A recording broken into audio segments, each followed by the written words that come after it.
There's nothing worse than unrealized potential. Well, no, that's not true. Being run over by a car is probably worse, or being kicked in the face by a horse. But knowing you're capable of so much more and not being able to showcase it has got to be a horrible thing to experience. It happens all the time too. Just visit any hardcore wrestling forum and you're sure to be inundated with people appalled at how their favourite wrestler is treated, and how they want to kill Roman Reigns. Poor Roman. I'm Simon from WhatCulture, and this is 10 superstars WWE completely wasted. Number 10. Sin Cara. Stop laughing. I know you're already in the comments writing, Sin Cara? What does Simon know? And admittedly, the answer to that would be very little. But the man was almost solely responsible for Mexican promotion CMLL's boom period in the 2000s, generating so much success that he managed to get on WWE's radar in the first place. It's not like luchadors are spilling out of Titan Towers after all, is it? The man was a superstar, but unfortunately also decided to treat himself that way, allegedly making no effort to learn English and refusing to adapt to WWE's style, which is beyond stupid.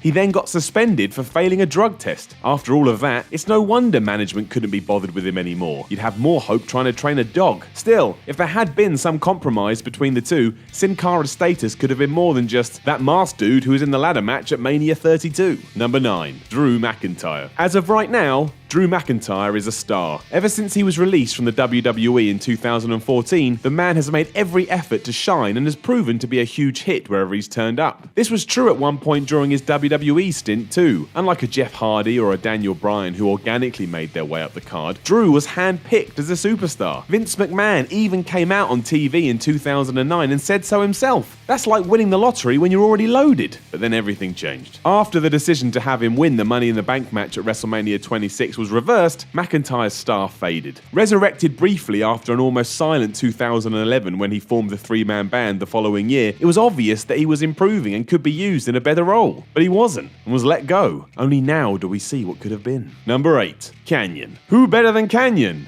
Not Kanyon, apparently. After making the jump to the WWE after WCW's demise, the future seemed bright for a man with a huge amount of potential. A prominent member of the Alliance stable and given a run with the US Championship, this all came to a crashing halt when a knee injury ruled him out of action. Although he did eventually make it back onto WWE TV, it was in an angle with The Undertaker where Kanyon was dressed up as Boy George, and the dead man beat the crap out of him. Obviously, pretending to be the lead singer of the Culture Club is not going to result in any title wins. He then floundered for another year before being released. Number 7. D.H. Smith. Are you the son of the British Bulldog? Tick. Are you well over 6'2"? Tick. Are you really young? Tick. This was D.H. Smith in a nutshell, and yet somehow the man was never a superstar. Signing with the WWE at the ridiculous age of 20 and debuting on Raw the following year, Smith hit a snag quite soon in his career as he failed a drug test and was relegated back to developmental. His lineage was always going to be a huge draw, however, which is why he was given a second chance as a member of the Hart Dynasty alongside Tyson Kidd and Natalya. Despite winning the Tag Team Championships in 2010, although saying that, being a tag champion in 2010 meant so little, you'd have more clout if you wore a bin around your waist. He was let go the following year. Now finding some serious momentum in Japan,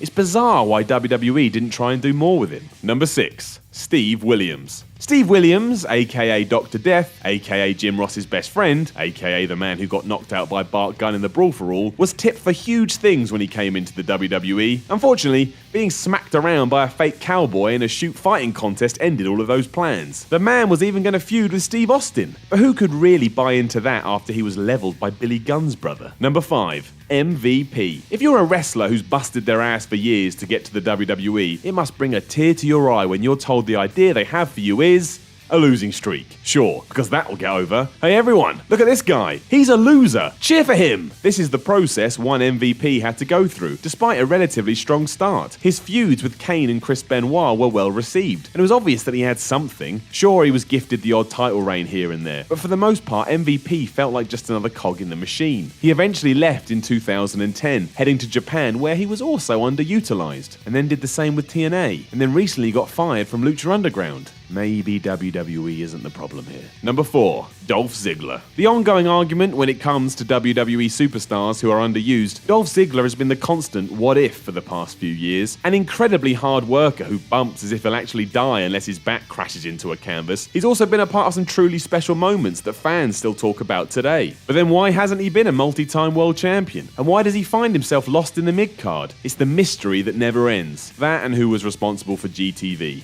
and the anonymous general manager, and why the hell Mae Young gave birth to a hand, and why Perry Saturn fell in love with a mop. What happened to Hey Van? Number 3. Shelton Benjamin. There is someone right now on planet Earth watching that super kick from Shawn Michaels delivered to the one and only Shelton Benjamin. A tremendous athlete who performs spots people still discuss. Remember when he ran up the ladder like a lunatic? It seemed like Benjamin would go from strength to strength, and then the problems arrived. Hotter than hell after getting a surprise win over Triple H just days after WrestleMania 20, someone backstage came up with a great idea for Shelton, to book him on a losing streak. We did this already. Don't book people on losing streaks. It makes them look like losers. Come on! This wasn't even the end for Benjamin, however. That came when he was put in a partnership with his mother, who then passed out after being shouted at by the Big Show. It was so bad, I cried. Number 2. Ricky Steamboat. Ricky Steamboat is an incredible pro wrestler. Watch any of his matches from any point of his career and you will probably come away thinking, damn, Ricky Steamboat is an incredible pro wrestler. While his match with the Macho Man Randy Savage at WrestleMania 3 is considered one of the all-time classics, he may not be as regarded as he is today had he spent more time with the WWE. After winning the IC title in said encounter, Steamboat asked for time off to be with his wife as she gave birth to their first child. Although this was granted, when he returned he was treated worse than Tyler Breeze, and soon ventured back to the NWA where he had yet more amazing matches with Ric Flair. Who knows where he could have got with Vince McMahon had he been used like the superstar he was. Number 1. Zack Ryder. Could we be on the cusp of WWE treating Zack Ryder like he deserves? Not if history is anything to go by. While the broski may have just won and lost the Intercontinental title in the space of 24 hours, this isn't the first time such events have taken place. After getting himself over in 2011 thanks to his own YouTube show, and then selling out his merchandise,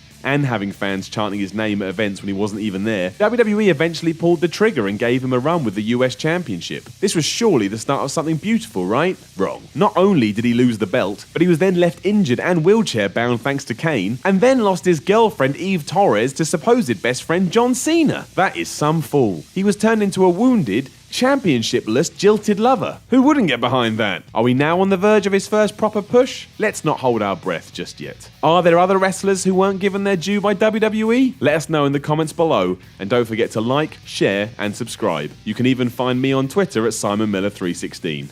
I'm Simon from WhatCulture, and I'll chat to you again soon.